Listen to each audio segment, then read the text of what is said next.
ஒரு துயரமான விபத்து நேரிட்டிருக்கிறது. விழுப்புரம் மாவட்டம் செஞ்சி அருகே விவசாய கிணற்றில் விழுந்து கார் மூழ்கியிருக்கிறது. ஆலம்பூண்டி என்ற இடத்தில் சாலையோர விவசாய கிணற்றில் கார் ஒன்று கிணற்றில் விழுந்திருக்கிறது. கிணற்றில் கார் விழுந்த நிலையில் காரில் பயணித்த மூவரும் நீரில் மூழ்கி உயிரிழந்த பரிதாபம் நேரிட்டிருக்கிறது.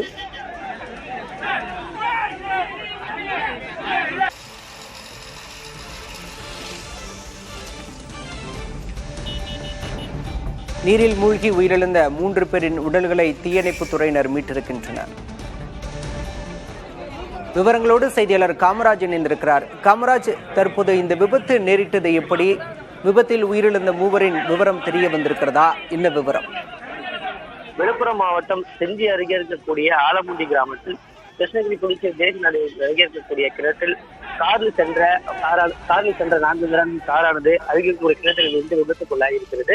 இந்த விபத்தில் காரில் பயணித்த 3 பேர் உயிரிழந்திருக்கிறார்கள். அதாவது வினோத், ராஜா, ஜெயவேல், சேகர் ஆகிய 4 பேர் இந்த காரில் பயணித்திருக்கிறார்கள். அந்த கார் அருகில் இருக்கக்கூடிய அந்த தேசிய நெஞ்சல் அருகில் இருக்கக்கூடிய கிணற்றில் விழுந்து விபத்துக்குள்ளானது என்று 3 பேர் உயிரிழந்திருக்கிறார்கள். அதில் வினோத், ராஜா, ஜெயவேல் ஆகிய 3 பேர் இறந்து சடலமாக மீட்கப்பட்டு முண்டியமாவட்டத்தில் இருக்கக்கூடிய அரசு மருத்துவமனை அனுமதிக்கப்பட்டு இந்த உடல்குறி அளிக்கப்பட்டுள்ளது. மேலும் ஒருவருடைய நிலைமை கவலைக்கிடமாக இருந்து வருகிறது. இது குறித்து அப்பகுதியை சேர்ந்த செஞ்சி போலீசார் விசாரணை மேற்கொண்டு வருகிறாங்க.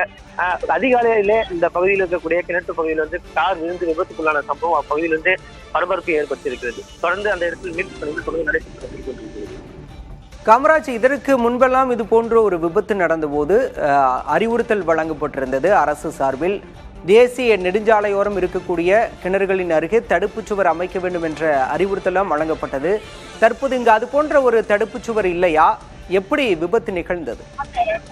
குறிப்பாக தேசிய நெடுஞ்சாலை அருகே இருக்கக்கூடிய கிணற்று பகுதியில் உள்ள பகுதிகள் முழுவதுமாக தடுப்புகள், இரும்பு தடுப்புகள் அமைக்கப்பட்டிருக்கிறது. விழுப்புரம் மாவட்டம் முழுமையாக ஒரு சில இட பகுதிகளில் மட்டும்தான் இந்த தடுப்பு பகுதிகள் இல்லாமல் இருக்குது. குறிப்பாக இந்த செஞ்சி செல்லக்கூடிய பகுதிகளில் 3 கிணறுகள் உள்ள பகுதிகளில் இந்த தடுப்புகள் அமைக்கப்படாமல் இருந்திருந்தது. இந்த நிலையில் தான் இந்த ஆலம்பூண்டி பகுதியில் இருக்கக்கூடிய இந்த கிணற்று பகுதிகள் அந்த இரும்பு தடுப்பு அமைக்கப்பட்டிருந்தாலும் அந்த தடுப்புகளை உடைத்துக் கொண்டுதான் அந்த கார் உள்ளே சென்று விழுந்து விபத்துக்குள்ளாயிருக்கிறது.